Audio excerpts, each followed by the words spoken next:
Yay, that's the hard one. Get that one out. Pretty much home free on the other ones.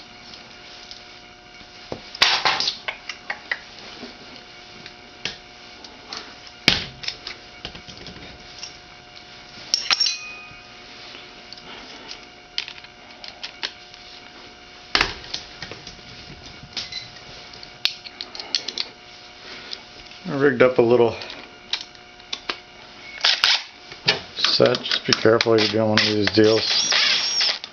You know, fast, but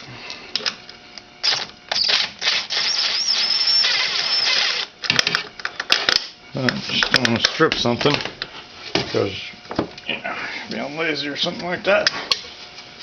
So, back to my old trusty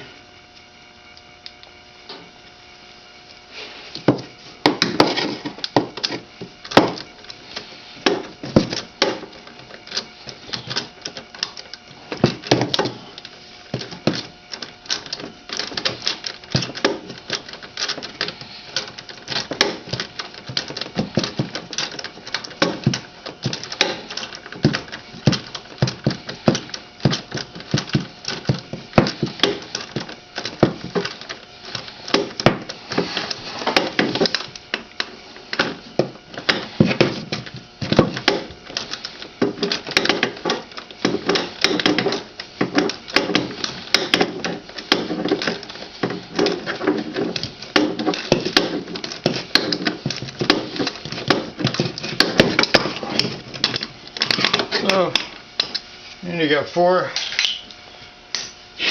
3/8 bolts on there, and this guy I think is a 1/2 inch, and there's a washer on the inside of that and an O-ring that when you're putting it back together, use some grease or something to keep it in place. There's a pin here, there's a pin on the bottom left, so you know you kind of got to just wiggle it off.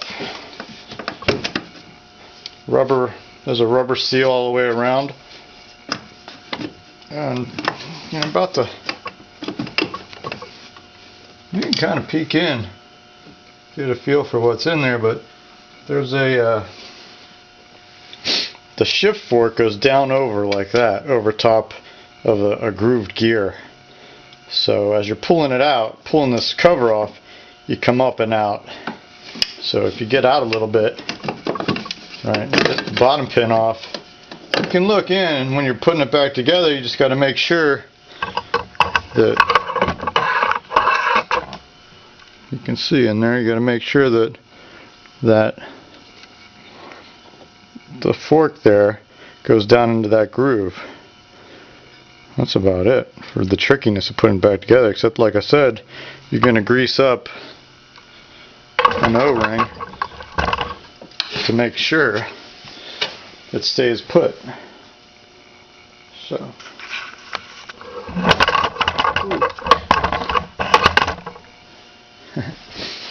might as well take this off here, and you know, a little bit of clearance there comes out. So like I said, you got that washer, just greased it there, and you can see I already did this one, so everything's pretty clean. Got a little smudgy there of oil that dripped down on the seal, but I already had this apart once. But what I did was, there's an O-ring that goes in here. But so basically you got, here's your reverse gear that goes in and out. This is forward position. The fork pulls it out and it picks up this gear and spins the drive chain in reverse. So when you engage your mechanism on the handlebar, it pulls this gear out, engages this gear, and runs the chain in reverse. There's your tensioner arm.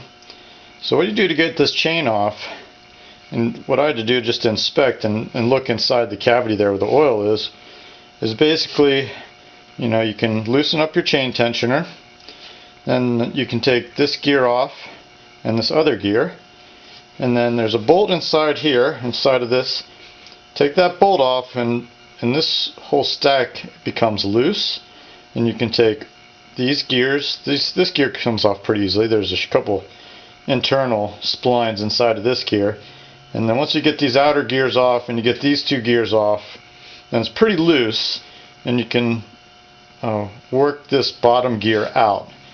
And just by working it and working the tension here, you can get that bottom gear out of there without taking this top gear off, which I didn't really feel like doing. It's got a castle nut on there with the cotter pin in it, so unless for some reason you need to take that gear off and inspect something or change a seal, you can get all this whole stack off of here. And the inside of this big gear, there's a notched gear that on my system, has a couple little wear marks and a couple chips on it, and that's the metal I found inside. So you take the whole thing apart, you can clean the cavity out, get all the old oil and dust out, and then reinsert this stack of gears. So it's not too hard. You don't need any special tools. Like I said, you basically, one of the hardest things of reassembling is putting this nut back in. You got to squeeze. There's a spring in here, and you got to squeeze that spring in order to start that nut in there. And what I use for that is I got this little nut driver, and I put my socket on here so that with that at the end of the stack, you got something you can grip with your hand to start the nut. So you got a socket on the end there, you put it in there, and you can start that nut while you're squeezing the whole stack. Or if you got a buddy, it's even easier, and you start that, and you got that extra hand you need. But that's the setup. It's really not too bad of a disassembly, and you can go a step further and get to the seals and stuff if you need to. And what I did is when you have this gear stack off, you can get underneath here and clean up real nice, so that when you're putting your stuff back together, it's so close of a tolerance at the bottom. What happens is, you can get a little bit of dirt in your seal, and then your chain case oil leaks out. And that was one of the other things happened to this sled when I bought it, is the seal on the bottom wasn't too good, and it was leaking oil out of the bottom of the chain case. It was actually pretty empty when I bought it. So make sure you just take the time to clean all around there when you got those gears off. Then when you reassemble it, put the case back on. It's not very hard. Inspect your case, because it's a pressure seal on this rubber gasket. It should be in good shape. It's well oiled. So there you go.